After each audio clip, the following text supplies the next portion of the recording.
Bonsoir tout le monde. J'espère que vous Antoine. allez bien. Attends un peu parce que là, le son risque de ne pas être très bon. Oui. Vous avez peut-être remarqué qu'on n'est pas dans la grosse brune. On est dans la moyenne noire. Ouais, on va monter ça. Monter les glaces latérales électriques. Voilà. Peut-être laisser un petit jeu de rien là, pour avoir Oui? un peu d'air. C'est beau comme ça. Êtes-vous heureux? Un peu plus. Parfait. Bon. D'accord? Alors, évidemment, vous aurez peut-être compris. C'est ça. Alors, vous avez compris qu'on n'est pas dans la grosse brune. Et là, je mets les commentaires qui sont là. Sébastien Guy qui est avec nous. Bonsoir. Bonsoir Jeffrey, tout le monde. Charles, Martin Allary. Bref, merci d'être avec nous. Oui, on n'est pas dans la grosse brune ce soir parce qu'elle est en train de se faire une petite beauté, des petits changements cosmétiques mineurs qu'on apporte après sa restauration. Alors, je devrais la récupérer d'ici peu, d'ici 2 semaines. La semaine prochaine, il n'y aura pas de live puisque je serai en vacances. Penses-tu des vacances, toi, Germain, cet été? Oui, mais plus tard. Ça a l'air qu'il y a comme un livre à finir. Fait que, Ah oui? Voilà. J'en suis sur les derniers 1000. Moi, les derniers 1000 sont terminés. Bon, mais félicitations. Je suis très heureux. C'est toujours, on a toujours hâte de commencer, on a toujours hâte de terminer également. C'est ça, exactement. Fait que, ça devrait être terminé bientôt. J'ai un bref essai demain d'un véhicule presque fantôme, j'ai envie de te dire, là, le bon? Jeep Wagoneer S. Ah, OK. Un véhicule qui existe en On théorie. dit un Wagoneers. Un Wagoneers. Un véhicule qui existe en théorie. Un véhicule qui existe seulement chez quelques concessionnaires. Un véhicule pour lequel on a erreur 404 quand on visite le site de Jeep Canada. Ouais. Ben, Bref. il y a aussi erreur 404 quand tu roules avec, là, en passant. Ah, mais ça, Ouais. je pourrais t'en parler peut-être un peu Moi, plus je peux la t'en prochaine parler. fois. C'est ça. Alors, on est vraiment dans les derniers 1000. OK. Bon, fait que bonne chance dans tes derniers articles. Évidemment, on parle des essais routiers respectifs de l'annuel de l'auto et du guide de l'auto. 2026? 2026, qui sort au mois d'août 2025, mais Ouais. c'est comme ça. C'est comme ça. C'est comme ça. Alors, puis les deux livres se font compétition. Alors, la course est à qui sort le premier, puis etc., etc. Ça a toujours été. C'est une compétition saine et de bonne guerre. En même temps, je suis obligé de te dire que ça garde le marché sur le qui-vive. Ouais. Et que s'il y avait juste un livre et qu'on avait cette paresse de le sortir plus tard, bien que ça ferait le bonheur de tous les auteurs. Oui et non. Oui et non, parce que tu n'aurais pas d'été. Si le livre sortait en octobre, t'aurais pas de juillet, t'aurais pas de Non, mois de juillet, c'est ça. t'aurais pas de mois d'août. C'est ça. Fait que, Mais au niveau oui. du contenu, des fois, il nous manque des informations qu'on aurait aimé avoir. Puis il bon. t'en manquerait rendu en octobre aussi. Ouais, c'est ça. Je pense que Ouais. la compétition est saine, peu importe dans quoi. Mais ce que je veux dire, c'est que ça garde le marché actif. Oui, Et je pense qu'il se vendrait au total moins de livres s'il y en avait juste un. Au total, oui. Ouais. Au total, certainement. Non, mais ce que je veux dire, c'est que Oui, s'il y avait un seul livre, si on combine les ventes des deux livres et qu'il n'y en avait qu'un seul, on n'arriverait pas à ce total. oui, mais en proportion, là, Oui. en proportion, je pense que ça se vendrait moins et qu'on verrait une courbe descendante de popularité peut-être plus grande qu'avec la compétition qu'on connaît actuellement. Bon, on voudrait pas en voir un troisième arrivé comme ça a déjà été le cas, là, soit dit Oui, en parce passant. que là, ça exige que les pointes de tarte rétrécissent. Puis c'est pas comme si l'industrie du livre était en train d'exploser, là, non plus. Donc, il y a cet élément-là qu'il faut considérer. Mais bref. Ouais. Et je me permets de souligner que cette année, c'est le 60e anniversaire du Guide de l'auto et que demain matin, à 9h10, à Salut Bonjour, j'en dévoilerai la couverture. Oh, d'accord. Est-ce qu'on a droit à une primeur? Non. Non, OK. C'est ton combienième livre? Je suis obligé de te dire un truc. Oui. La vraie couverture du nouveau guide, Oui. je l'ai même pas vue. Ah, OK. En fait, je sais que je l'ai reçu dans ma boîte de courriel, Bon. mais j'ai pas encore ouvert mes courriels et je vais l'avoir demain matin. Alors, je sais D'accord. exactement à quoi ça ressemble, mais Oui, je ne l'ai pas tu l'as physiquement pas vu. Alors, à suivre. Ça peut te rassurer, j'ai pas vu celle non plus De l'annuel? de l'annuel. OK. Voilà. Bon. Voilà. Vas-y donc avec ta charade, que j'ai même pas lu d'ailleurs. Là. Non, alors ça va comme suit. Mon premier est un pronom, mon deuxième est un signe d'étonnement, mon troisième projette de la lumière à l'avant d'une voiture, Mon quatrième est un modèle emblématique de Ford. Et mon tout est une coréenne de petit format. Je vais répéter. Ouais. Mon premier est un pronom. Mon deuxième est un signe d'étonnement. Mon troisième projette de la lumière à l'avant d'une voiture. Mon quatrième est un modèle emblématique de Ford. Notez l'intonation. Et mon tout est une coréenne de petit format. Est-ce que tu veux que je répète une troisième fois? Charles dit la pile 45. Non. Ce n'est pas ça. Non, mais on pourrait... je peux noter la suggestion pour une semaine future. Qui a farté? OK. OK. Des gens l'ont trouvé. Okay. Voilà. C'est bon. La semaine passée, on m'a dit que c'était trop facile. Alors moi, j'ajuste. Quand c'est trop facile, on met ça plus difficile. C'est correct. Voilà. Bon, tant que des gens le trouvent, je me dis que c'est pas trop difficile. Bon, j'ai pas nommé la réponse, alors on va la renommer à la fin de la... Oui, c'est bien ça. sûr. Bon. Est-ce qu'on invite les gens à deviner la voiture... Oui, c'est ça. Dans quelle voiture je me trouve présentement? Oui. Essayez de deviner ça parce que c'est une nouvelle acquisition. C'est une voiture dont je suis bien content. Et je pourrais vous en reparler dans quelques minutes. Le temps que, Germain, tu nous parles du film F1 que tu es allé voir. J'ai vu quelques critiques passer sur les réseaux sociaux.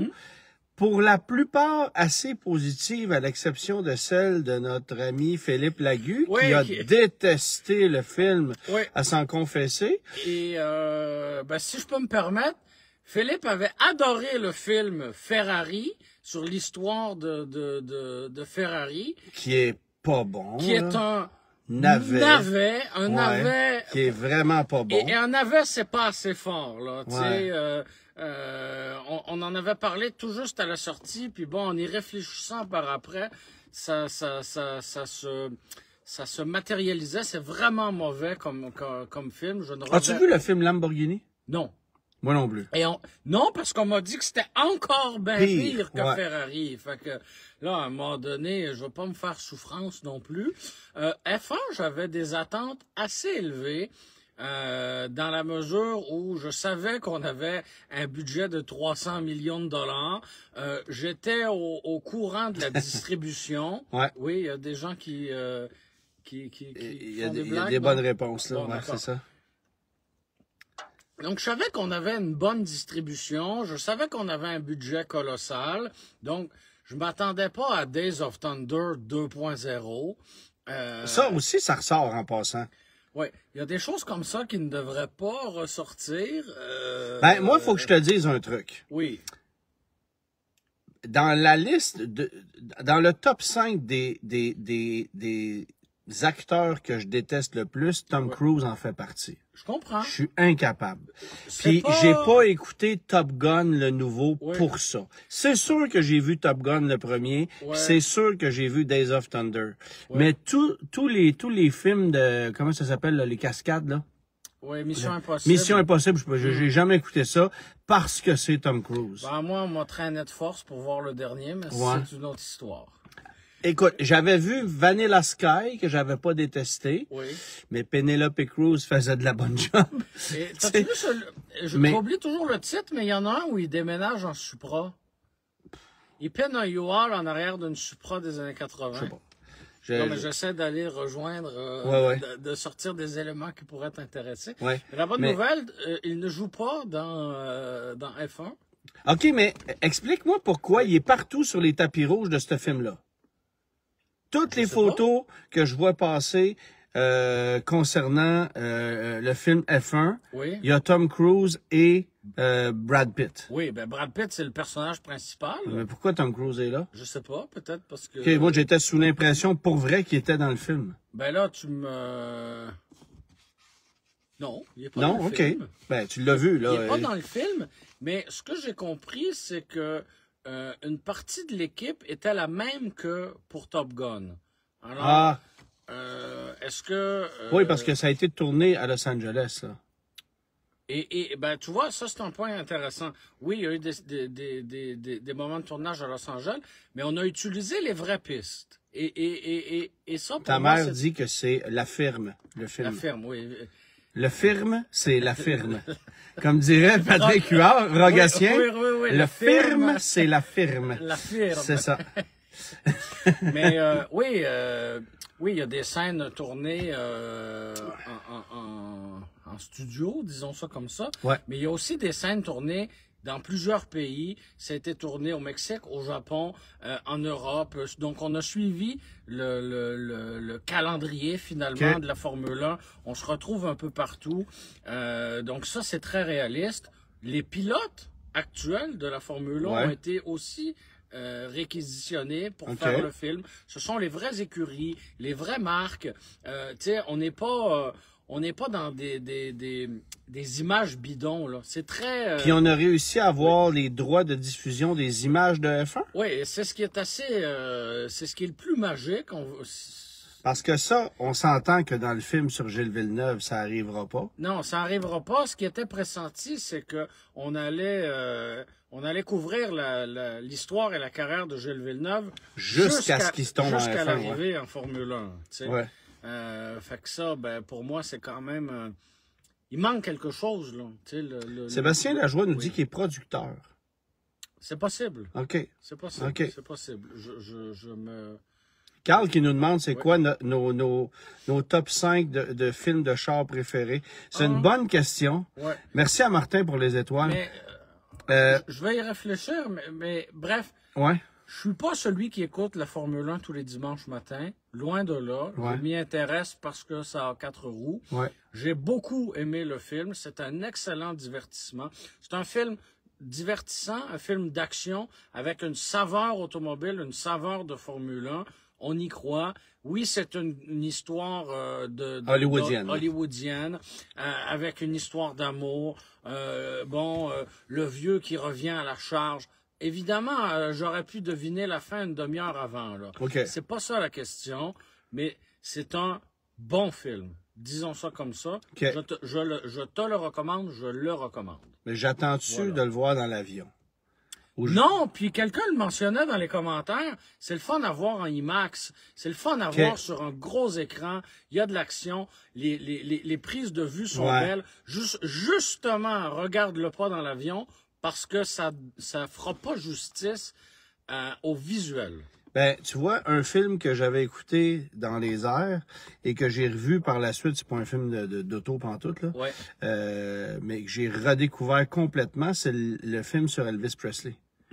Dans l'avion, j'avais trouvé ça plate, long, il y avait des... Un mauvais son, parce que t'as des écouteurs ordinaires, un écran de 8 pouces. Ouais, puis le film est interrompu à toutes les 10 minutes pour te dire en 3 langues officielles qu'il y a de la turbulence. Nous remercions les membres Aéroplan pour leur fidélité, voilà. Fait que, voilà. Mais, il y a Stéphane qui pense qu'on est dans une Jetta convertible. Non, c'est pas ça.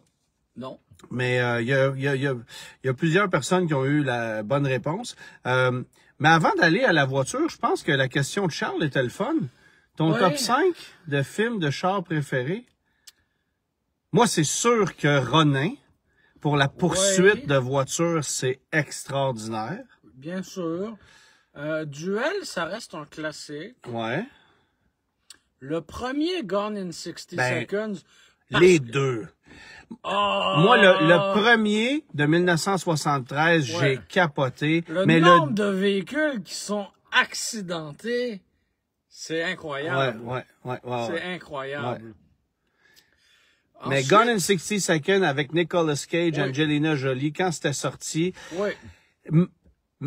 les 4 premières minutes du film me font triper. Tout le visuel dans le garage, les shots, les souvenirs, les pièces de voiture, les références. Là, tu sais que ça respire l'automobile, ce film-là. Puis évidemment que tu écoutes ça aujourd'hui, puis que tu vois la 911-99 se faire voler dans un showroom, puis tu fais, OK, c'est la Porsche à 25 000 $ que personne veut.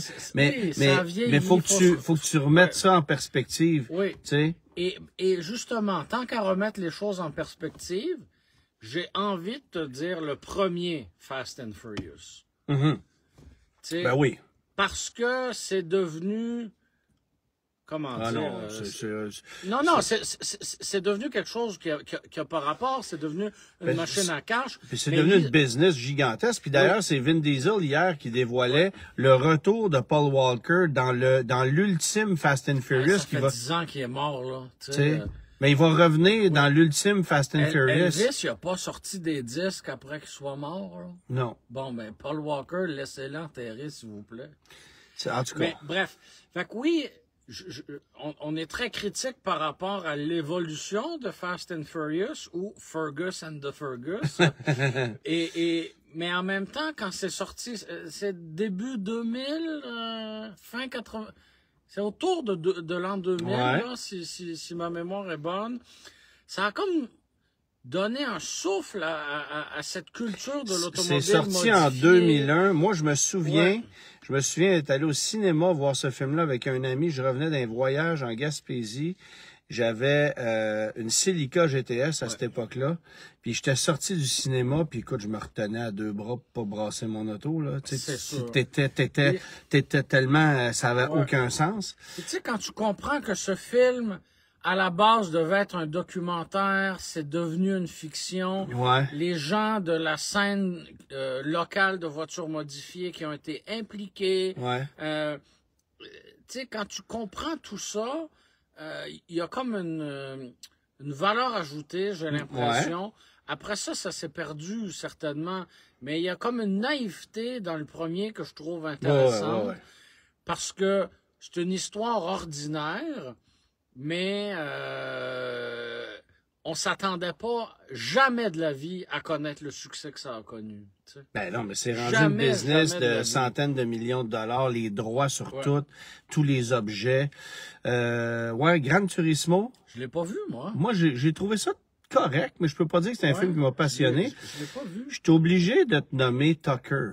A Man in His Dream. Oui, puis ça, tu vois, on est ailleurs complètement. Ouais, on est ailleurs, mais ceux qui aiment l'histoire, là, c'est un film fantastique. Ça sort du cadre automobile. Ouais. C'est quasiment, j'ai envie de te dire, l'histoire une partie de l'histoire industrielle américaine qui est exploitée dans ça. Ouais. Tu sais, on peut apprécier à sa juste valeur ce film-là sans être un mordu d'automobile. Ouais. Mais là, est-ce que tu inclus là-dedans le premier Retour vers le futur? Non, c'est ça, non. Non? C'est pas un film de voiture, là. C'est pas parce que t'as une voiture feature. Tu sais, Christine, c'est pas un film de voiture. Ben, pour bien du monde, oui. Ben, non. Tu sais, je comprends. Tu sais, Bullet, c'est bon, mais il faut se remettre dans le contexte de l'époque. Bullet, c'est bon parce qu'à cette époque, oui, puis c'est juste une cascade qui finit plus de finir, tu sais. Oui, mais Ronin, il n'y a pas une poursuite automobile au cinéma qui est plus écœurante que celle de Ronin. Et bien filmée. Oui. Puis avec des voitures super performantes, avec une réalité qui existe. Pas, tu sais, comme Fast Five, où tu vois des fausses Chargers. C'est quoi, le dernier Fast and Furious, où c'est une Pontiac Fiero qui s'en va sur la Lune? Oui, ben c'est ça. Bon, c'est ça, là, tu sais. Ça sera pas possible. Ford versus Ferrari, j'ai aimé ça. Oui, oui. Tu sais, où il y a quelques trucs factuels qui... Bon, mais c'est correct, t'acceptes ça. Oui, parce que c'est pas un documentaire. On est là pour te raconter l'histoire, puis on l'américanise avec un peu de romance. Je vais reculer plus loin. Oui. Herbie. Oui. Oui. Tu sais, puis il y a eu une série, Mon amour de coccinelle, puis tout ça, bon, tu sais, Nitro. Non. Ouais, tu sais, il y a des films comme ça que les acteurs ont voulu oublier. Ouais, là, c'est ça. Enfin bref, il y en a... Martin Matt qui jouait comme un bandit. Un bandit mauvais. Bord, c'était épouvantable. Qui avait juste le petit filet de barbe là-dedans. Dessiné au Sharpie, là. Ouais. Tu sais, c'est une période du cinéma québécois qui a donné droit au meilleur comme au pire. Tu sais, t'avais les... comment ça s'appelait? Pas les dangereux. Les dangereux. À peu près à la même époque. Bon, ça sort du cadre automobile. Ouais. Là. Mais oui, t'as eu plein de succès, mais plein de navets aussi à la même époque. Ouais, quand même. Nitro puis les dangereux, là, ça va. Y a-tu quelqu'un qui a joué dans les deux? On sort complètement, là, mais enfin, bref. Fait qu'il y en a eu des bons films, là. Il y en a quelques-uns. Taxi, moi, je peux pas dire que j'ai trippé là-dessus. Mais encore là, tu sais, les scènes de poursuite sont le fun, mais le reste de l'histoire est moins... C'est moins marquant, tu sais. Ouais, c'est ça, tu sais. Baby the Driver, puis bon, tu sais, c'est ça, là. Il y a du cinéma... Gran Torino, est-ce que c'est un film d'auto? Non, non. C'est un film avec une auto. C'est un film, puis l'auto est très accessoire. C'est juste... C'est bon. Ouais. Moi, j'ai bien aimé ça. Ouais. Tu sais, enfin, bref. Oui, alors, il y en a plusieurs qui ont eu la bonne réponse. On est dans une Camaro de 3e génération. Oui. Par contre, pas une banale Camaro de 3e génération. En fait, ceux qui ont l'œil aiguisé ont remarqué l'aileron arrière, ce qui veut dire que c'est une 91 ou une 92. Ouais. Et c'est une voiture qui a la particularité d'être une version 1LE. Donc, qui avait été préparé pour la piste à l'époque. Donc, suspension modifiée, ratio de transmission modifié, ratio de direction modifié. C'est le moteur 305 V8, 230 chevaux avec la boîte manuelle. Il est guidé 343 à l'arrière. Et cette voiture-ci, c'est une édition Players, c'est-à-dire que c'est une de celles qui avait été préparée pour la série de courses Players qui a eu lieu de 86 à 92, dans laquelle Richard Spénard a couru. Il y a beaucoup de pilotes de renom québécois qui ont couru là-dedans. Mais c'est une de 32 en 1991 qui ont été fabriquées et qui n'ont pas fait de piste. Donc, une voiture quand même assez rare. Oui, parce que celles qui ont servi pour la piste ont été un peu malmenées. Oui, puis il en existe encore. Ouais. Moi, j'en ai fait l'acquisition d'un type qui en a plusieurs autres, des 1LE, des Players. C'est quand même niché comme collection. C'est très niché. Ce type-là a même une des voitures de police qui appartenait à la ville de Laval à l'époque pour courir après les malfaiteurs ou les gens qui faisaient de grands excès de vitesse sur la 440. Ouais. Bon, c'était quelque chose, là. Ouais. Fait que il y a quand même une coupe de voitures très cool.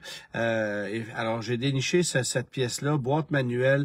Évidemment que les ELE n'avaient pas de climatisation. La voiture est noire. Alors, aujourd'hui, faisait chaud un peu. L'équipement est assez succinct. Parce que c'est pas une voiture qui est pensée pour le luxe ou l'équipement. Non. Une voiture pensée pour la course.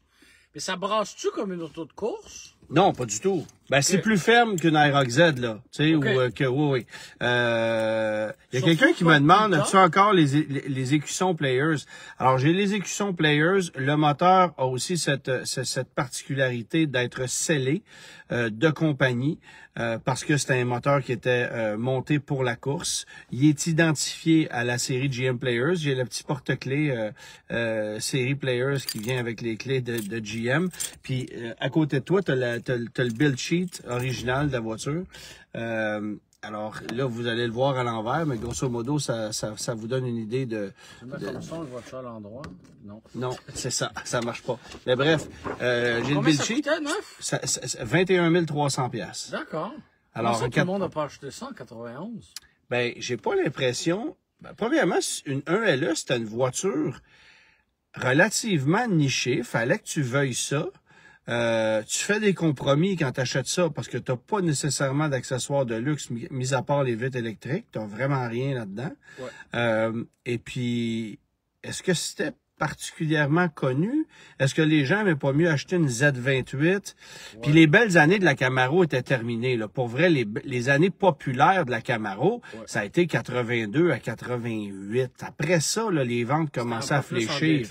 Ouais, c'est ça. Fait que en 91, 92, ça se vendait plus beaucoup. Mais moi, c'est une auto qui me rappelle... En fait... Quelqu'un mentionne Italian Job. Oui, j'ai vu passer ça tantôt, la course des 3 mini, là. Oui, autant. Mais l'original, c'est ça. C'est ça, les deux sont très, très bons, là. Très bons. Très, très bons. Bref. Mais Fait que oui, la Camaro était un peu en déclin, alors que la 3e génération perdait en popularité. Ouais. Alexis qui pose une question. J'ai un Equinox 2025 qui est immobilisé à cause d'un pare-brise qui est craqué. Backorder, aucune disponibilité chez GM. Qu'en pensez-vous? Qu'est-ce qui se passe avec ça? C'est le 2. Oui. L'Equinox EV, c'est le deuxième qui m'écrit pour ça. Puis effectivement, pas de disponibilité. C'est le lot de plusieurs véhicules. Puis là, un pare-brise, on s'entend que ça n'a rien à voir, mais ça commence à être un problème et on va reparler un peu plus tard par rapport à un véhicule VinFast. La disponibilité des pièces, ça n'a aucun sens. Je comprends que VinFast vive certains enjeux, disons-le comme ça. Mais GM, ça fait 100 ans qu'ils font des autos. Comment se fait-il que tu n'as pas de pièces en 2025 pour un véhicule neuf? Un Equinox, là. Pas la Cadillac Celestiq. Ouais. Tu sais? Ils en ont vendu 15 000 l'année passée au Québec. Ça leur tentait pas d'en avoir quelques-uns en stock quelque part dans un entrepôt? Ouais. Bonne question. Pas une start-up, là, GM? Non. Comment se fait-il qu'il n'y a pas de pièces? Bonne question. Vanishing Point? Non. Ça... J'aime bien mieux Duel tant qu'à ça. Oui. Mais bon. Oui, c'est un peu particulier, Vanishing. Ouais, c'est ça. Ça, je sais pas... Mais... Le Challenger est le fun, là. Mais c'est ça. L'histoire est moyenne. C'est ça. Fait que si je reviens à la Camaro, moi, j'avais possédé 2 Camaro de cette génération-là dans le passé, une Z28 86 puis une Aerox Z 87. Les deux T-top. Ça va être difficile de faire mieux que celle-là. Là. Ben, j'ai décidé de vendre ma 87 Aerox Z T-top 350 automatique parce que je trouvais que ça allait mal pour mourir. Ça craquait de partout. Aucune rigidité structurelle. Et pourtant, la voiture était en ordre. C'était pas ça la question. Ouais, là. pas comme celle-là, mais oui. Non, mais c'était pas un casseau, là. Non, c'est ça. C'était une voiture qui était propre, qui était en ordre. Mais tu sais, tu roulais sur les routes du Québec, puis t'entendais ça craquer, puis bon, puis tu comprenais très, très, très rapidement que si t'avais le malheur de monter ça sur un lift, les T-top enlevés, ça se pouvait que les portes ferment plus. Tu sais, c'était mou comme de la guenille. Puis j'ai toujours adoré la ligne de cette auto-là. J'en ai dessiné quand j'étais petit gars. J'ai rêvé à ces autos-là. Je les adorais. Mais j'ai déchanté quand j'ai conduit ça, l'Aerox Z. Puis je la voulais comme ça. Je la voulais rouge, 350 T-top, automatique, 87. C'était la seule année de cette configuration-là. Puis il y a aussi le fait que quand j'étais petit, ben les parents de certains de mes amis avaient des Camaro, soit des 2.8 ou des Z28. Puis tu sais, je m'assoyais en arrière dans une Camaro, puis je me sentais, tu sais, avec les assis d'ailleurs. Ouais, c'est ça. Mais c'est ça, j'étais pour te dire. Tu sais, les parois latérales, ça t'écrase beaucoup quand t'es en arrière. La vision latérale est il y en a pas. Inexistante. C'est ça. Puis t'as des haut-parleurs là-dedans. À même les panneaux intérieurs. Fait que, tu sais, bon, bref, c'est une auto qui, pour moi, qui a une certaine histoire pour laquelle j'ai toujours eu un intérêt. Et là, j'ai fait... En plus, il y a le lien avec l'usine ici qu'on avait, là. Oui, mais pas celle-là. Pas celle-là? Non, celle-là n'a pas été faite ici. C'est la suivante. Nous, c'est les 93 Anop, là. Okay, fait que, non. Aussi, Fait que ça a été fait aux États-Unis. Okay. Mais il n'y a pas de tarif. OK. T'as dit ça de même. Mais c'est ça. Alors, là, quand j'ai vu cette voiture-là passer, j'ai fait, OK, ça, c'est une pièce d'histoire plus intéressante. Et puis, la personne qui la vendait, c'est quelqu'un qui est un maniaque de ces voitures-là, qui les connaît par cœur, qui la vendait parce qu'il y en a d'autres, parce qu'il y en a une qui est encore plus belle que celle-là. Bref, puis la voiture est quand même documentée. Son histoire est intéressante. C'était une voiture qui a servi à un exécutif chez GM quand elle était neuve. Elle a été vendue à l'encan 6 mois plus tard. C'est un concessionnaire Lincoln Mercury du West Island qui l'a racheté et qui l'a vendu comme modèle d'occasion à 9000 km pour 18 000 quelques dollars en 92. Drôle, hein? En 92. C'est même pas un GM qui l'a ramassé. Puis la personne qui l'a acheté en 92, elle l'a gardé jusqu'en 2019. Celui qui l'a acheté en 2019, ben, elle l'a gardé jusqu'à il y a quelques semaines. Puis moi, Donc l'historique est retracé au complet. L'historique est retracé au complet. Elle n'a jamais été accidentée, elle n'a jamais fait de piste, sauf une fois quand mon collègue Johan l'a amené sur un circuit pour aller tourner une certaine émission qui s'appelle Passion Auto, là, mais on va faire comme si ça n'avait pas existé. Et bref. Est-ce que c'est Simon Dionvien qui conduisait l'auto? Non, il conduisait la version de course, lui. Ah, OK. Et je te le donne en mille. Oui. La version de course, ben il a brûlé la cloche. Oui, ben j'allais dire... Une maudite chance que Simon n'a pas conduit celle-là, parce que... C'est ça, t'as tout compris. C'est un pilote, Simon, là. Alors, bref, non, j'étais très content. Et quand je conduis cette auto-là, ben, il y a un monde de différence en termes de rigidité structurelle avec l'Aerox que j'avais. Écoute, je te dis pas qu'il n'y a pas de rattle, là, ça reste un GM avec une conception des années 80. Oui. Fait qu'attendez-vous pas à la rigidité structurelle d'une Audi A8, là, on n'est pas là. Non. Mais ça craque un peu. C'est danseux, c'est très tail happy. Les pneus sont pas neufs non plus, c'est la chose que je vais devoir remplacer. Fait que si tu gonnes un petit peu, bon.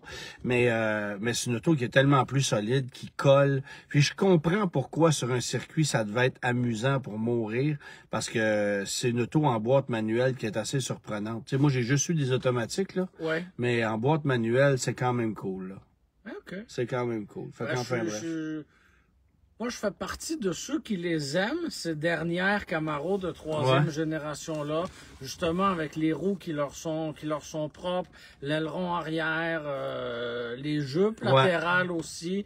Ça commençait à être lourd, mais moi, ça me plaît, là. Fait que je suis bien content de l'avoir atterrir dans ta collection. J'aime mieux ça qu'une Firebird.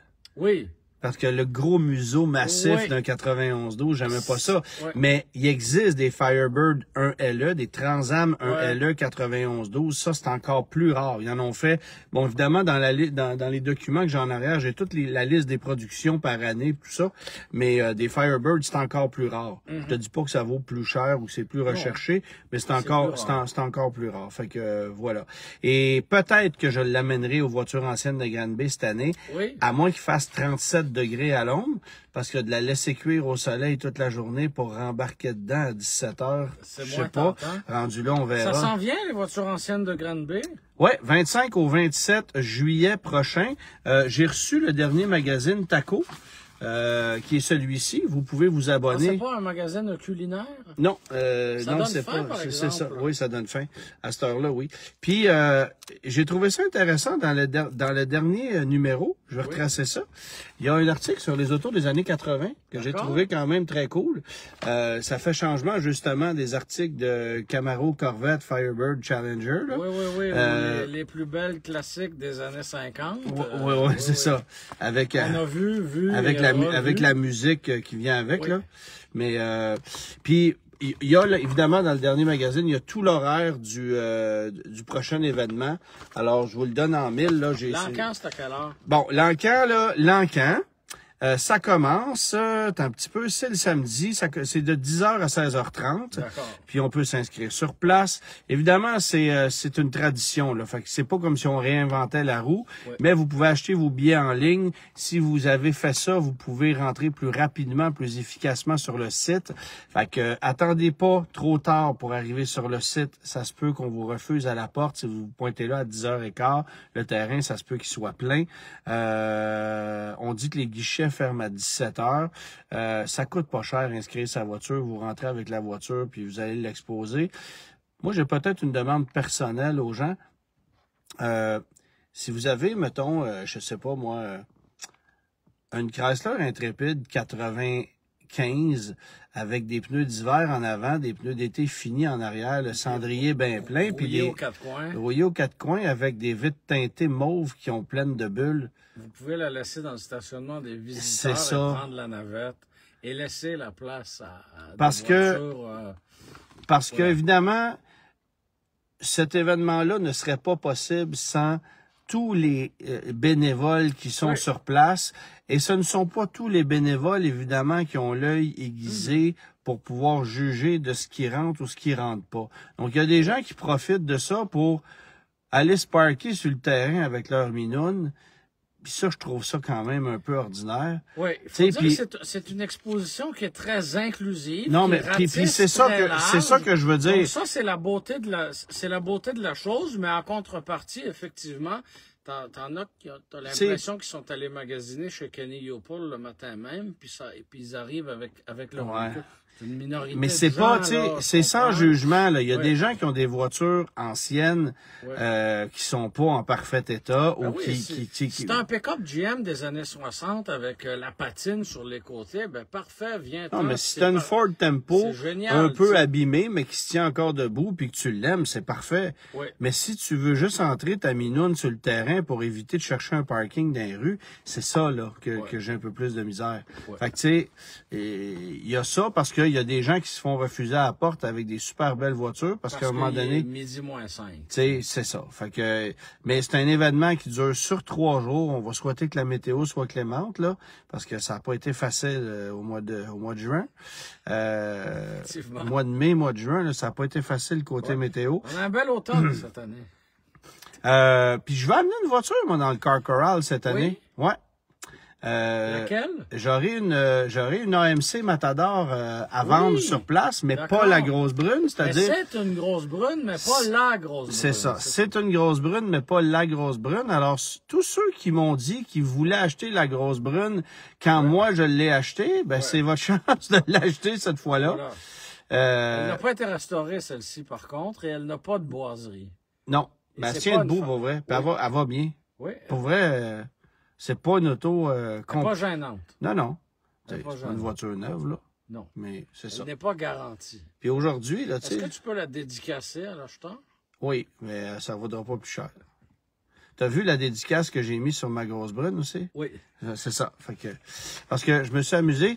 On est allé visiter le musée Carroll Shelby, le musée Shelby American à Las Vegas. Ouais. Il y a quoi, un an et demi, 2 ans? Un peu plus d'un an. Puis ils vendent des autocollants avec l'autographe de Carroll Shelby. Ouais. Et la chose la moins rare au monde, dans le monde des Mustangs, c'est un dash signé de Carroll Shelby. Ouais. T'as l'impression qu'il a signé à peu près tous les Mustangs de tous les clubs, même s'il y a bien des signatures qui ne sont pas vraies, ou peu importe c'est quoi. Le truc le moins rare au monde, c'est une signature de Carroll Shelby sur un dash de Mustang. Alors, pourquoi pas pousser... Alors, moi, j'ai pris l'autocollant de sa signature que j'ai collé sur la planche de bord de ma grosse brune, puis je ris tout seul. Ouais. C'est tout. C'est pas plus dur que ça. Fait que c'est très ironique. Voiture ancienne de Granby, tu vas être là tout le week-end? Je serai là tout le week-end. Si la tradition le permet, nous serons en diagonale. Oui. En train de vendre des voitures miniatures de collection. Exactement. Alors, ce sera l'occupation à la fin du mois d'août. Et j'ai croisé notre ami Roger Ouellet de Showtime Muscle Car ce matin. Des voitures il va être là encore cette année. Oui.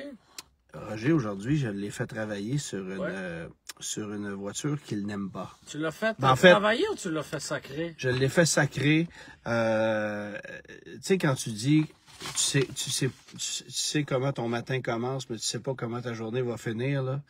Ouais, Roger, aujourd'hui, je lui ai amené une Golf. D'accord. Sans savoir que on ouvrait une boîte de Pandore parce que la serrure de la voiture ne fonctionnait plus. Et le problème, c'est que... Les poignées de porte de Vaux, ça n'a jamais été un problème. Je sais.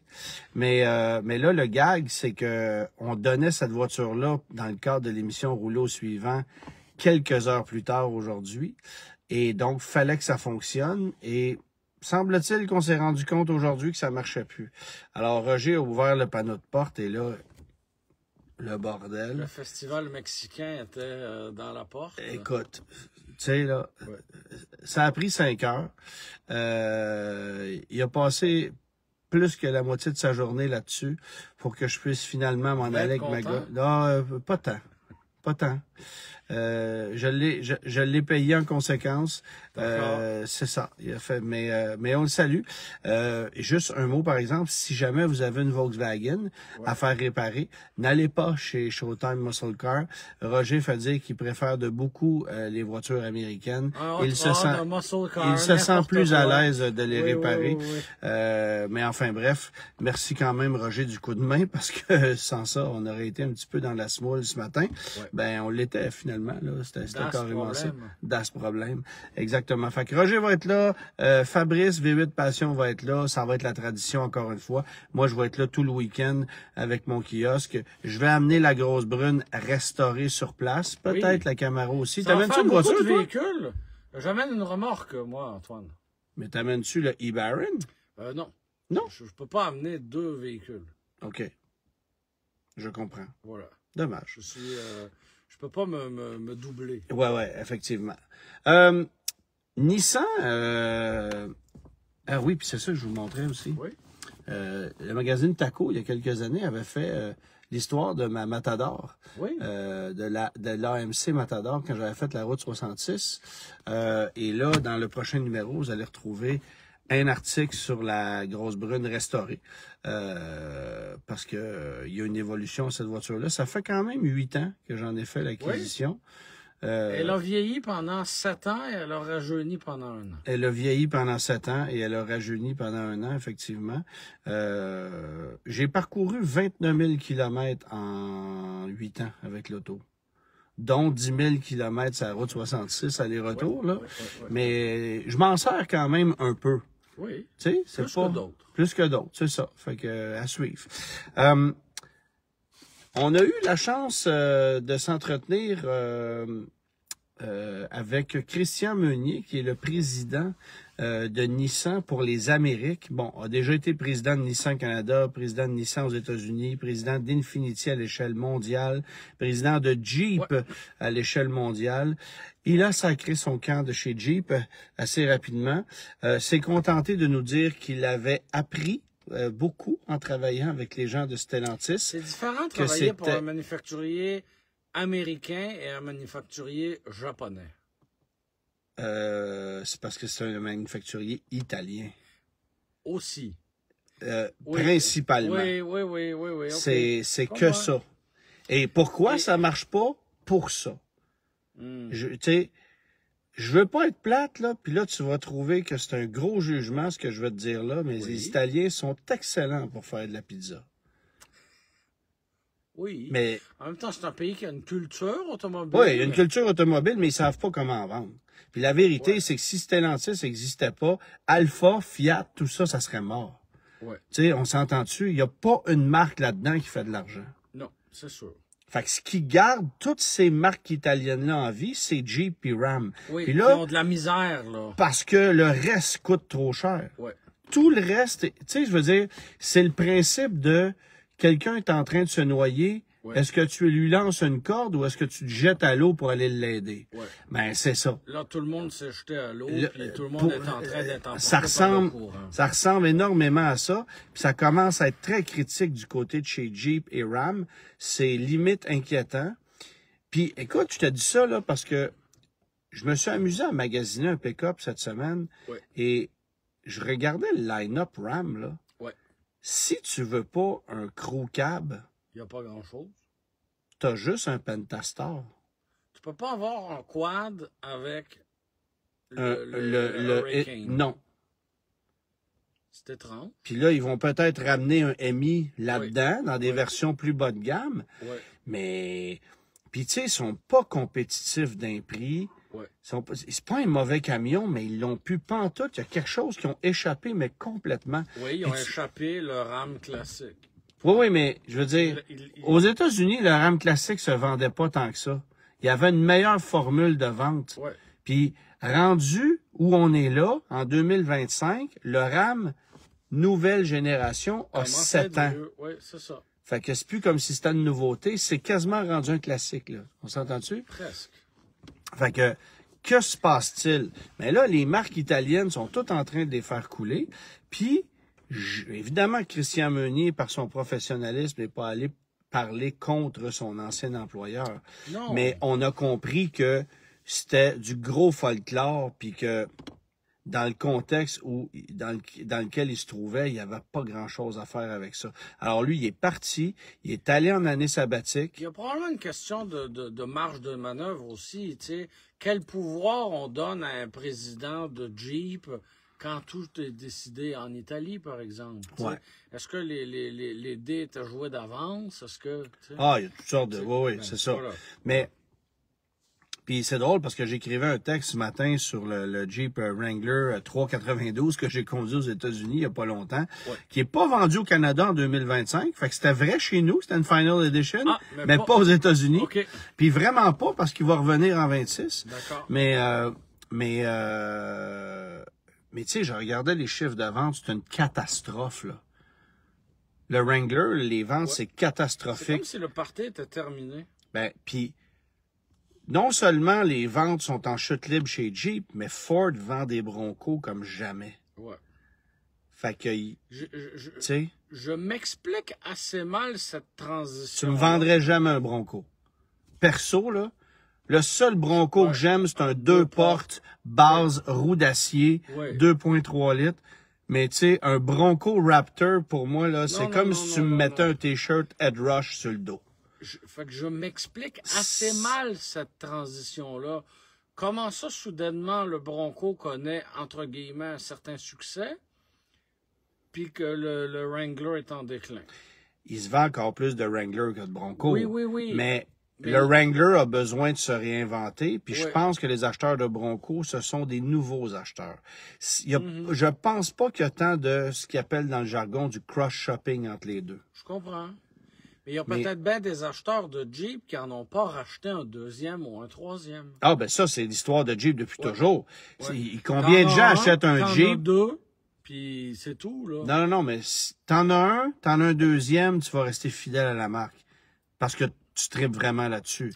Oui. Mais ça se peut que t'en achètes un. Trip de 3 ans, puis c'est tout. De 6 mois. Ben là, peut-être. Il y en a, là, qui trouvent ça bien cool au début, puis qui font, hey, ça n'a pas d'allure, 6 mois après, c'est à vendre, là.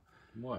Fait que, tu sais, ça dépend. Faut vraiment que t'aimes ça. Moi, un Jeep, je trouve ça cool une fin de semaine, mais est-ce que je conduirais ça à tous les jours? La réponse, c'est non. Même une version 392 ou peu importe, là.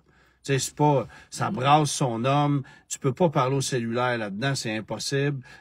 C'est flou, c'est imprécis. C'est sûr que l'insonorisation, c'est quelque chose, là. Je te dis ça, j'ai tenté d'avoir une conversation téléphonique au volant d'une Nissan Versa. Oui, tu nous as dit que c'était un peu impossible. Ça se peut pas. Oui. On n'est pas dans la même gamme de prix. Non plus. Effectivement. Mais bon. Alors, Christian viendra sauver les meubles chez Nissan? Ben, en fait, j'ai discuté avec lui de plusieurs trucs. On était 8 journalistes avec lui pour une session de 75 minutes. J'ai pu aborder le sujet des petits véhicules chez Nissan parce que, bon, le Kick-Split s'en va, la Versa, ça vit sur du temps emprunté. Là, on renouvelle la Sentra qui va être dévoilée probablement en novembre ou en décembre. Ouais. Mais sinon, tu sais, je veux dire, on perd une série de clientèle, là, une catégorie de clientèle. Et à l'époque, il faut se souvenir... Des gens qui voulaient un véhicule neuf à petit prix. Oui, mais moi, la question que j'ai posée, c'est la suivante. Est-ce qu'il y a encore une possibilité de faire de l'argent ou de rentabiliser la vente de véhicules à moins de 30 000 $? C'est sûr que oui. Puis lui, il m'a dit oui, pas si c'est fabriqué aux États-Unis. Non, mais si c'est fait au Mexique, par exemple. Puis Nissan a des installations au Mexique. Oui, Aguascalientes, c'est gigantesque. C'est une ville de 45 000 employés. Alors, tu assembles là-bas un véhicule du format du Kicks. Ben, c'est ce qu'ils font. Ben voilà, mais continue. La Sentra, la Versa, le Kick, c'est là que c'est fait. Ben, continue dans cette lignée-là. Mais ce qu'il m'a dit, c'est... Alors, la décision qui a été prise de retirer le Kick-Split, c'est imbécile. Il a dit ça carrément comme ça. Il n'a pas utilisé ce mot-là, mais il dit ça, là, c'est une erreur catastrophique. Je comprends. Il dit, c'est une décision qui a été prise il y a 2 ans par des gens qui connaissent pas le marché, et là, faut réparer les pots cassés.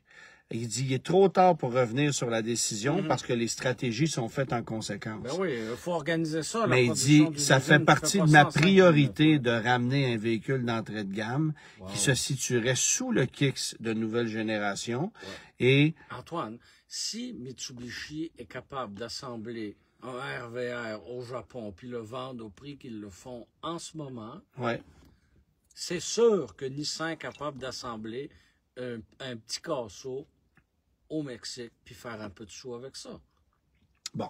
C'est sûr. Alors, ce qu'il m'a dit, c'est que Nissan était sur le point de lancer un nouveau VUS ou multisegments d'entrée de gamme pour le marché brésilien. OK. Et là, ce qui est à faire, c'est à étudier la possibilité d'homologuer ce véhicule-là pour le marché nord-américain. Pourquoi pas? Comme il l'avait fait avec le Qashqai. Bien sûr, bien sûr. Alors, tu sais, c'est à lui qu'on doit la Micra. Puis, Oui. tu sais, moi, je me souviens très bien quand Nissan a décidé d'amener la Micra chez nous au Canada, en boudant le marché américain, j'ai fait, c'est un gros pari. Et lui, ce qu'il m'a dit, c'est... Ça marche tellement fort. Ils en ont vendu 55 000 en 5 ans. Ben, Au c'est Canada. Beau, tu sais. Puis c'est pas juste ça. Et c'est des gens à qui tu n'aurais pas vendu. Bon, ben autre voilà. chose chez Tu as Nissan. tout compris. Ce que lui nous dit, c'est que ça prend des véhicules de conquête. Ouais. Puis un véhicule de conquête, si tu l'as pas, tu perds un client. Parce que le client qui est rentré acheter une Micra, parce qu'il est tombé sous le charme de cette auto-là, ben il roulera pas en Micra toute sa vie. Il va peut-être acheter une Sentra, ou un Rogue, ou un Kicks. Ou peut-être pas autre chose, mais au moins vous l'aurez essayé. C'est ça. Puis vous aurez eu un nom puis un numéro de téléphone dans votre banque de clients. Puis si vous n'êtes pas capable de le renouveler, ben ce sera votre problème. Puis mais tu auras eu un client. T'sais. Mais en même temps, j'ai dit, le modèle d'affaires en Amérique du Nord des concessionnaires, c'est d'avoir des buildings à 25 millions de dollars. Ouais. Alors, vendre des autos dans lesquelles il y a 900 pièces de profit, ça n'a pas de bon sens. Ouais. Ça prend 4000 pièces de FNI pour aller à côté. Ouais. Tu sais, mais il dit ça, c'est du court terme. OK. Alors, tu sais, il y a l'entretien du véhicule, là, il y a la rétention de clientèle, il y a le référencement. Ouais, mais quand tes vendeurs rotationnent aux 6 mois, voilà. Ben, oui, mais c'est tu peux pas leur... parce que l'autre question que je lui ai posée, c'est la suivante. J'ai dit, pour moi, la principale erreur de Nissan au cours des dernières années, c'est pas tant le catalogue de produits. Oui, il y a des erreurs. Puis il m'a avoué que Nissan avait notamment fait l'erreur de se débarrasser de ses modèles iconiques. Tu sais, il dit, tu peux pas flusher un nom comme la Maxima. Tu peux pas flusher un Xterra.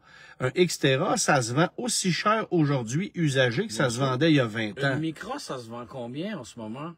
Ouais, mais ça, c'est le marché. Oui, je le sais, mais il doit être mort de... il doit rire dans sa barbe en voyant des Micras se vendre... À 14 000 $. Oui. Tu sais, usagé. 12, 13, 14 000 dollars, alors que les véhicules ont 5 ans d'âge, là. Ouais, c'est ça. Ben, plus que ça, ouais. Ben, 6 ans, 2019. 19, ouais. Il doit rire dans sa barbe, là. Oh, ouais. Fait que, tu sais, il dit, on s'est débarrassé de modèles iconiques. Grossière erreur. Mais, j'ai dit... Regardez le Murano quand même, hein. Non, mais il dit, par exemple, chez Infiniti, le FX, on pouvait pas flusher ça. Oh, mais là, ça commence à dater, là. Oui, mais c'est ça. Décisions, hein. Oui, mais c'est ça qui a fait l'image de marque. Puis moi, j'ai dit, ce que vous avez pas fait, c'est de prendre soin de vos images de marque, autant chez Nissan que chez Infiniti. J'ai dit, Infiniti, pour moi, c'est mort et enterré. Je ne vois aucun intérêt à rouler en Infiniti versus une Nissan. J'en ai rien à foutre du badge dans la grille. Pour moi, ça vaut pas 5 cents de plus aujourd'hui en 2025. Il dit, je comprends. Mais il dit, c'est une priorité de relancer cette marque-là, puis on va tout faire pour la pousser. Parce que c'est lucratif. En fait, ça peut être lucratif. Alors, ce qu'il me dit aussi, c'est que c'est ça. Ça prend un QX80 pour aussi pouvoir vendre des Sentra. Il dit, tu peux pas juste, tu sais, Chevrolet pourrait pas juste vendre des Trax puis des Trailblazers. Non, des Tahoe puis des Corvettes, c'est payant aussi, là. Fait qu'il dit, ça prend un Armada. Il dit, ça prend un Armada puis un QX80, c'est des véhicules payants. Sais-tu ce que j'aime dans Nissan très récemment?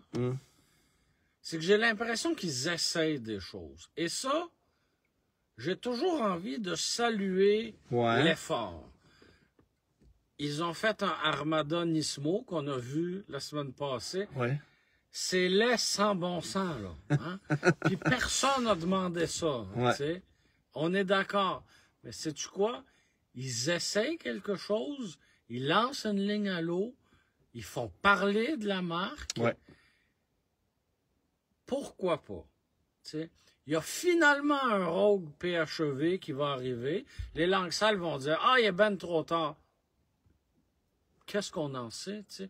Les PHEV sont en train de revivre. On en a parlé. Ben, surtout le e-Power qui va arriver. Ça, c'est... Comment ça se fait? Fait que, tu sais, oui, on arrive tard, mais c'est pas grave. On va l'avoir, on essaye, on ose quelque chose. Ouais. Une version Rock Creek du Rogue, est-ce que ça va révolutionner quelque chose? Non, mais on peut le faire. Ah ouais. Ça coûte pas bien cher, des pneus tout-terrain, puis une galerie de toit avec des écussons, mais côté profitabilité, c'est là. Fait que je suis content de voir que finalement, on essaye quelque chose, on essaie d'avoir un tant soit peu de personnalité, parce que sinon, c'est dole en maudit, là. Mais tu sais, pendant 5 ans, on a dormi au gaz. Puis Christian Meunier était le premier à le dire. Il dit, là, on a eu la COVID longue, là. Je comprends, Il dit, tu sais, l'excuse de la COVID, ça marche plus. Puis il dit, la première chose que j'ai faite quand je suis rentré en poste, là, parce que lui, évidemment, il est basé aux États-Unis, au Tennessee, il dit, tout le monde est en télétravail. Il dit, il n'y a personne qui rentre au bureau. Là, j'ai fait, non, c'est terminé. Tout le monde revient travailler. Ça devait être assez impopulaire, ça, comme décision. Très impopulaire. Mais en même temps, mais nécessaire. Fouetter les troupes. C'est ça. Vous n'avez pas été capable de démontrer que le constructeur était viable et que tout allait bien en travaillant en pyjama à la maison. Ben, venez travailler à l'usine, on verra ce qui se passe. Fait que, tu sais, c'est radical, mais... C'est radical, mais... Est-ce qu'il a une équipe avec lui? Est-ce qu'il est arrivé seul ou il est allé planter des... c'est-à-dire qu'il a déjà travaillé pour l'entreprise. Fait qu'il revient, je veux pas dire un peu dans ses vieux souliers, mais il connaît la machine.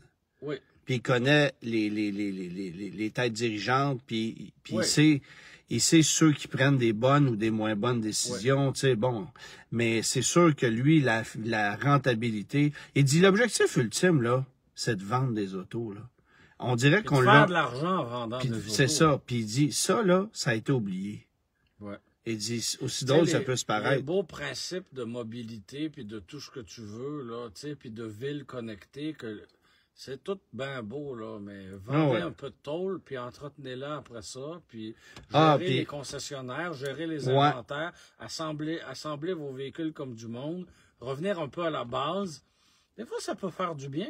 Puis, j'ai aimé ce qu'il a mentionné aussi. Il dit, tu sais, il y a des produits qu'on a lancés beaucoup trop tardivement. Tout a été mis sur la glace. Il dit, oui, un certain Murano, entre autres, que ça a pris 10 ans avant que ça arrive. Il a juste fait... Tu sais, un Murano qui est arrivé 10 ans trop tard, puis quand tu le vois, il n'y a rien qui te justifie que ça a pris 10 ans. C'est un véhicule qui aurait pu être lancé en 2022, là. Tout à fait. C'est ça. Demande qu'est-ce qui se passe en Honda Nissan, c'est mort. En fait, c'est mort. Lui, ce qu'il me dit, Christian Meunier, ce qu'il dit, c'est les discussions continuent. Oui, mais tu sais, le projet qu'on nous a vendu, c'est ça. Puis, tu sais, il est d'accord sur une chose. Il n'y aura pas de mariage cet été. Il n'y aura pas de mariage cet été, mais il va y avoir des mariages parce que c'est inévitable. Ouais. Puis il dit, Mitsubishi, c'est un partenaire, oui, mais c'est un petit joueur. Fait qu'il dit, c'est pas une alliance avec Mitsubishi qui va nous permettre de sortir gagnant de cette grosse compétition-là, parce qu'il dit, tu sais, ça prend un allié de taille. Puis ce que Nissan fait, c'est d'apporter des avantages à Mitsubishi, mais il y a il l'a peu en sens inverse. Oui, alors que Honda et Nissan auraient beaucoup à partager, je pense. Puis pourtant, ils ont juste des produits complémentaires, tu sais. Ils ont des produits concurrents, mais concurrents, ouais. Oui, mais ils pourraient avoir des comment dire, tu sais, Honda est un bon motoriste, tu sais, je sais pas. Côté électrique, ils l'ont pas pantoute. Non, tu sais, l'autre chose que Christian Meunier disait... Est-ce que d'aller cogner chez Nissan pour ta technologie électrique, ce serait plus profitable que d'aller chez GM, par exemple? Ah ouais. Je pense que oui. Tu sais, puis l'autre truc qu'il a mentionné, il dit là, faudrait aussi arrêter de faire des voitures que les gouvernements veulent qu'on vende, puis fabriquer des véhicules que les gens veulent acheter. C'est comme de la musique à mes oreilles. Et là, il a levé la main puis il a fait le Xterra. Là. Pas dans 6 mois, là. Go. Ah ouais, c'est une priorité. C'est de la musique à mes oreilles. Parce qu'il dit tout ce qu'on voit en ce moment, là, il dit c'est très éphémère. Il dit, les tarifs de Trump, c'est très éphémère. Oui. Tu sais, il dit, les règlements des gouvernements, Ça on change va aux 5 minutes. pelleter par en avant. Il dit, c'est le plus gros défi de devoir s'adapter aux décisions de sans dessin qui se font là, dans Mais si l'industrie. tu vends un Xterra qui est concurrentiel en Forerunner, puis tu es capable d'avoir une machine qui est intéressante, capable et profitable, tu paieras des pénalités à la fin de l'année, là. T'sais? Ben, tu sais, non, mais en même temps, ils vont lancer un Leaf. Oui. Ou une Leaf, là. Ouais, c'était une Leaf et c'est devenu un Leaf. En fait, moi, je m'amuse. Je me plais à dire que c'est un véhicule non genré. Voilà. C'est littéralement ça. Ouais. Mais on verra comment on le qualifie, là.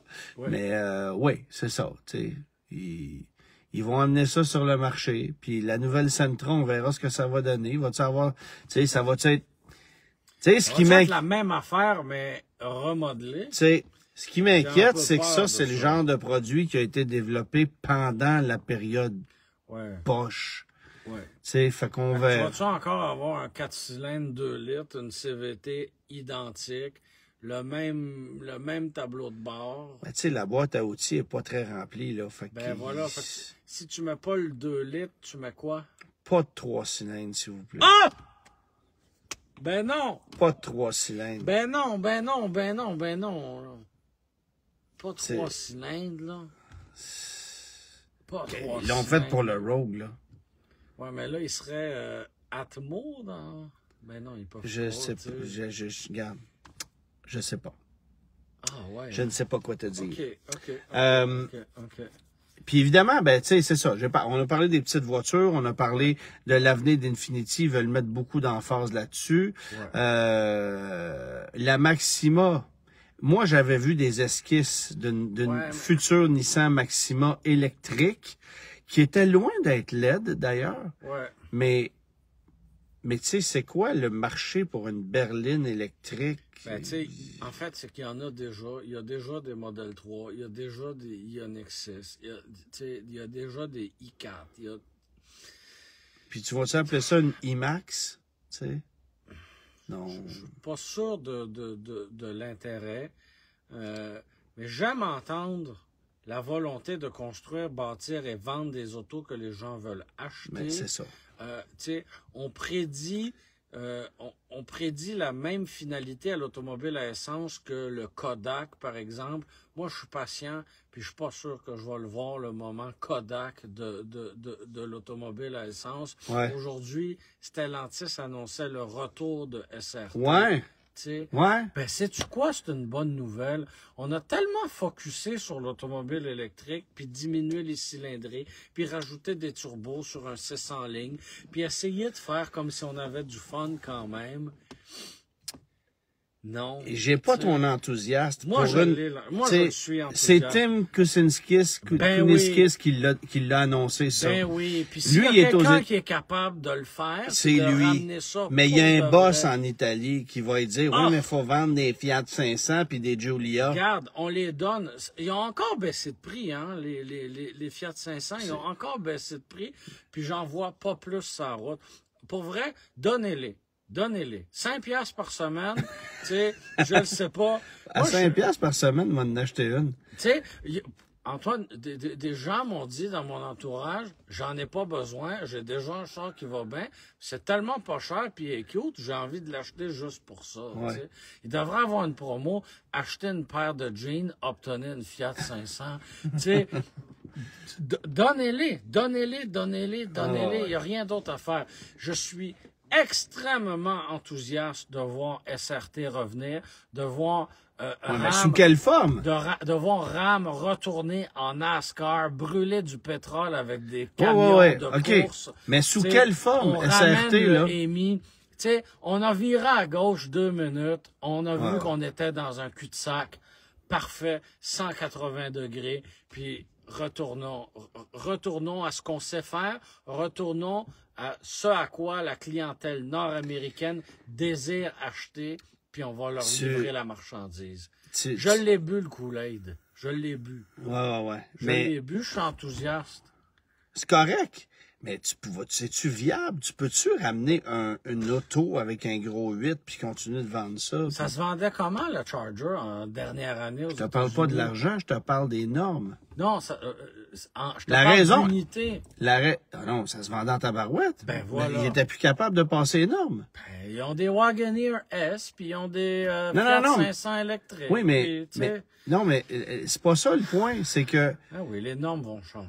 les normes, je veux dire, ils sont capables de vendre un Durango SRT puis un Wrangler 392, mais ils sont plus capables de vendre des Chargers puis des Challenger avec autos. parce que c'est des autos, mais c'est con de même. Mais là, tu vas avoir des camions SRT. Tu sais. On revient en 78, puis on va avoir des Lille Red Express. Donc, un pick-up qui marche Ouais. plus qu'une Corvette, parce que les normes le permettent. L'automobile américaine a toujours évolué en Ouais. fonction des Ouais. normes, puis ils se sont toujours faufilés. And California Emissions. Ouais, c'est ça. Ouais, c'est ça. Ouais. C'est ça. Fait que, tu sais, On verra, On mais- va avoir des pick-up SRT, qu'est-ce que tu veux? Oui, mais ça, c'est correct. Mais Bon.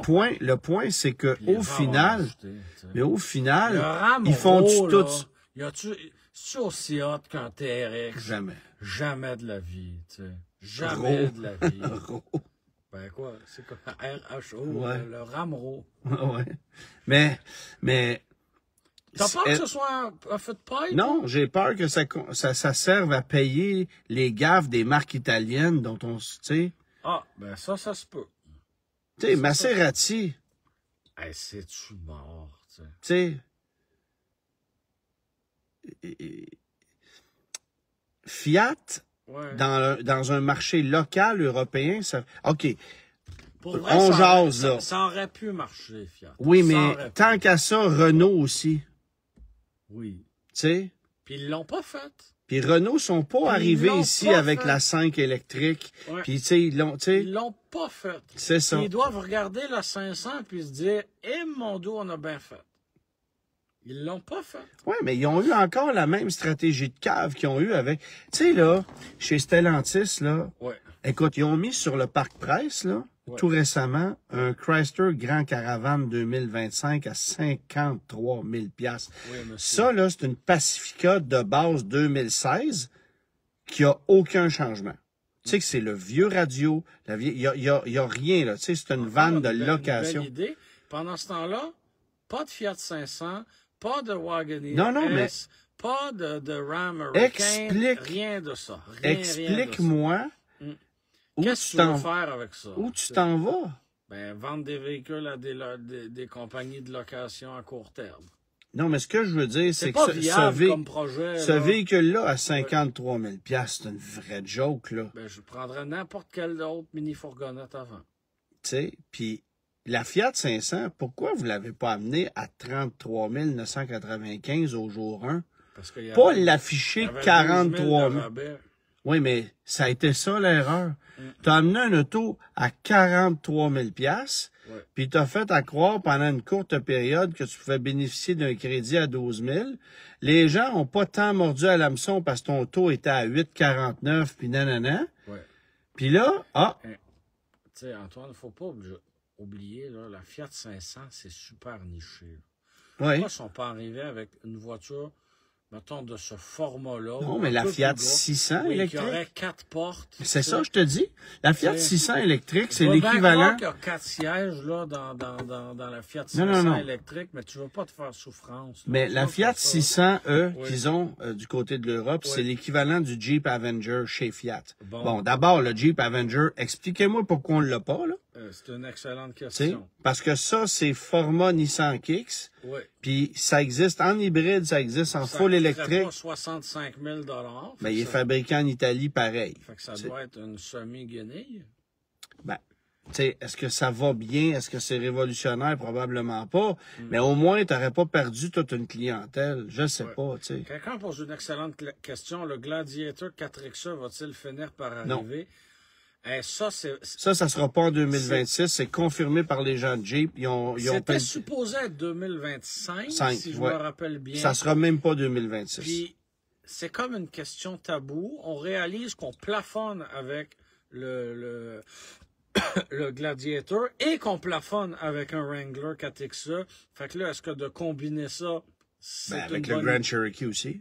Oui, c'est sûr. Ben, tu sais, une technologie en 2025 qui te donne Gladiator, 38 km d'autonomie. Ben oui, c'est ça. Pourquoi Mercedes, puis ils sont capables de te donner 100, tu sais? Ouais, mais en même temps, t'as une machine entre les mains qui est toute sauf aérodynamique puis qui est pas conçue pour être économique. OK, là, donne-moi 60, donne-moi 50, pas 28 ou 38. Ouais, c'est ça. Ben, la technologie est plus à jour, puis il est trop tard. C'est trop tard. Combien un Gladiator PHEV, Antoine? 90 000. Ça semble être une sacrée aubaine. Hein? Tu sais, le Wrangler 392 si que j'ai mis à l'essai. Là, je parierais avec toi que ce véhicule-là ne verra jamais le jour. Oh, je suis sûr. Je suis persuadé. Je suis d'accord.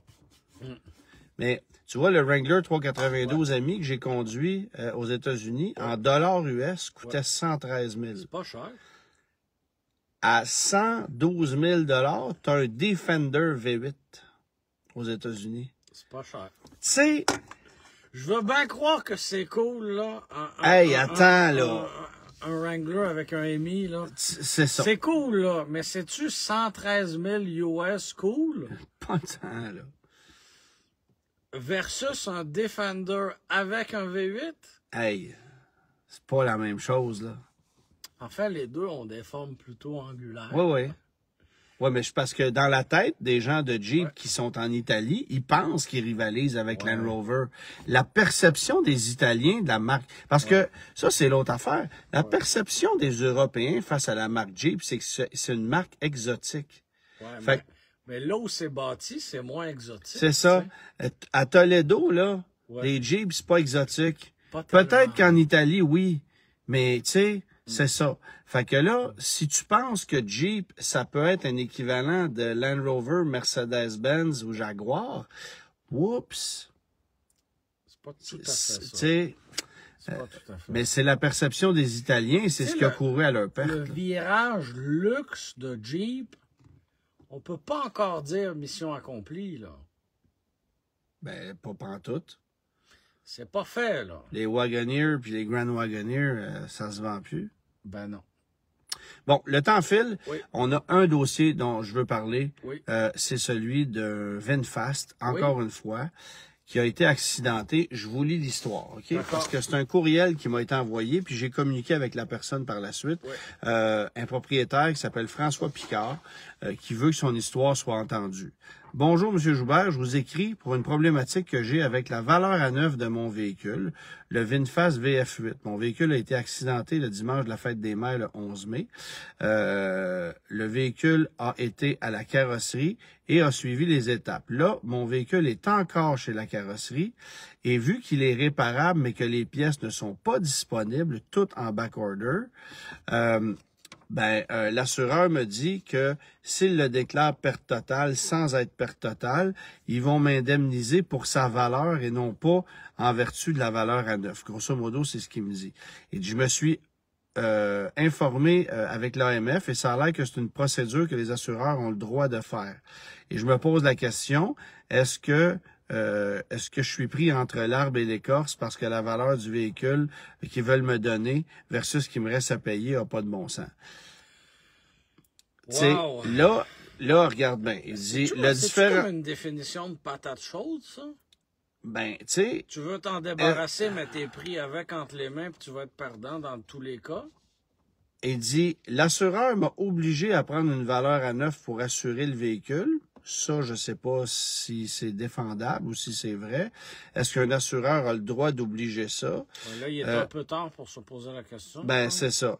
En plus, ils me disent que c'est pas de leur faute si les pièces sont pas disponibles. Ben, ça, c'est totalement vrai. C'est vrai que l'assureur n'est pas responsable de la disponibilité de pièces du produit qui est assuré. Ça, c'est vrai.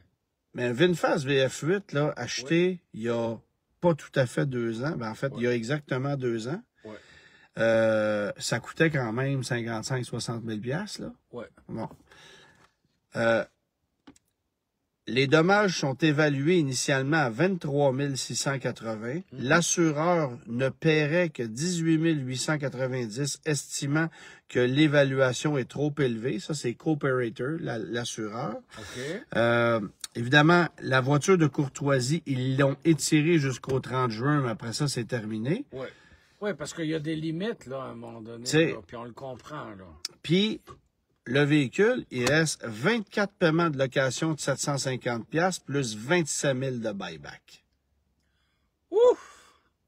Et là, l'assureur, évidemment, veut payer la valeur du marché. Combien ça vaut un VF8 usagé sur le marché? Pas cher, je sais pas combien. En bas de 40, là. Que. Ben en bas de 40, là. Que. Là, ils veulent... Ben, en fait, essaye de vendre ça, tu sais. Non. C'est un peu comme un BZ4X usagé. Puis attends, c'est pire parce que t'as toujours bien un badge Toyota sur le BZ4X. Oui, là. un réseau de concessionnaires C'est ça. pour avoir des pièces. Puis, Fait que là, t'as un constructeur automobile qui n'a pas de pièces, qui n'a pas de date de livraison, pas de son, pas d'image. Ce qui veut dire qu'à la moindre anicroche avec ton VinFast, t'es dans la merde. C'est débrouille-toi, mon homme. Là. Ils ont pas de pièces, rien. Puis on a vu dans un autre cas qu'ils n'ont même pas de charte de réparation. Fait que s'il y avait eu une réparation structurelle là-dessus, c'était scrap automatique. Wow. Mais là, tu as un assureur. C'est quoi, ce monsieur-là? Tu as fait le mauvais choix. Puis tu assumes une perte financière. Tu sais, c'est pas de la faute de l'assureur. Je suis obligé de défendre l'assureur là-dessus. Oui. Tu sais, Mais là, lui, mettons, il nous a écoutés puis il l'a loué, là. Ouais. Parce qu'il voulait pas être pris avec au bout de 4 ans, 3 ans, là. 4 ans. Ben, il est dans une impasse, effectivement. Mais là, il est dans le cul-de-sac, là. Oui, parce qu'évidemment que s'il paie ce que ça vaut versus ce que lui doit, ça va pas bien. Ouais. Parce qu'eux autres, ce qu'ils disent, et ils ont raison, moi, là, je ne paierai pas un char valeur à neuf quand le véhicule n'est pas scrap. Il y a 18 890$ de dommages, là. Ouais. Il n'est pas scrap, mais il n'est pas réparable non plus. Il n'est pas réparable parce que la compagnie n'a pas de pièces. Wow. Ouais. Fait que là, you're on your own. Tu sais, c'est pas drôle, là. Puis c'est très complexe. Tu sais, on parlait tantôt de l'Equinox avec le pare-brise. Oui. Mais tu sais, chez Chevrolet, il y a un réseau, il y a, tu sais... Oui, puis j'ai espoir que chez Chevrolet, on réussisse à trouver une solution à un moment donné. Oui. T'sais. Mais là, VinFast, je compterais pas trop sur le support après-vente entre toi et moi. Là. Ben, ça a l'air un sérieux problème. Puis j'ai mis sur mon site YouTube un essai du VF9 tout récemment. Ouais. Il n'y a pas que des mauvais points sur ce véhicule-là. Là. C'est une machine qui se défend bien, qui est assez agressive au niveau du prix. C'est pas le char de l'année. Là. Oui, je prendrais un EV9 avant ça. Là. Ouais. Mais quand tu te poses la question, OK, mais achèterais-tu ça? Ben, j'achèterais jamais ça. Non, mais tu le louerais-tu à 24 ou 36 mois?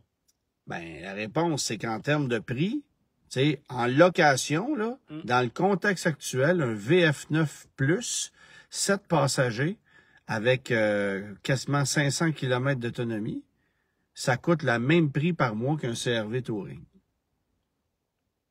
Fait que je vais prendre un CR-V Touring noir, s'il te plaît. Ouais, mais tu sais, il y a des gens qui veulent avoir un gros VUS électrique avec du luxe, du ci, du ça. Ça peut sembler alléchant. Tu prendrais le risque, toi, de louer un VF9 en ce moment, même de le louer? Jamais. C'est ça. Mais quelqu'un qui va avoir ce genre de véhicule-là, à prix plus alléchant que la compétition, ben, c'est ce qui est arrivé. C'est pour ça qu'ils ont vendu des VF8, ils en ont loué de même. Il y en a sur la route, le t'envoies, là. Oui, des 8, pas des 9. Des 9, t'en as pas. Des 9, il n'y en a pas. Des 9, t'en vois pas, là. Non, mais ils ont vendu beaucoup de VF8 pendant qu'il y avait des grosses subventions aussi, là. Oui. Mais tu sais, c'est catastrophique comme situation, là. Tu fais quoi, tu sais? Ben, le Crédit fédéral sera de retour, Antoine. Ça va les aider. Ah, ça doit aider tous les concessionnaires en ce moment qui pensaient vendre des véhicules électriques là, dans les prochains mois, mais qui en vendront pas parce que Mélanie Joly, la très brillante, a décidé d'annoncer que peut-être ça reviendrait, mais qu'on va vous divulguer. Oui, c'est ça. On vous dit que ça revient, mais on vous dit pas quand. Fait que là, en attendant, ben il y a des chars électriques d'un coup, puis il n'y a rien qui sort. Voilà. Bravo. La réponse à ta charade que j'ai un peu glissé. Mon premier est un pronom, mon deuxième est un signe d'étonnement, mon troisième projette de la lumière à l'avant d'une voiture, mon quatrième est un modèle emblématique de Ford, et mon tout est une coréenne de petit format Kia Forte. Félicitations. Voilà. On se retrouve dans 2 semaines. D'accord. Pour la 199e. Oh là là, il commence à faire chaud. Il commence à faire chaud. Et Germain nous promet que pour la 200e, il sera au volant. Ah, qui sait, on pourrait innover. Bonne Ben oui. soirée. Salut!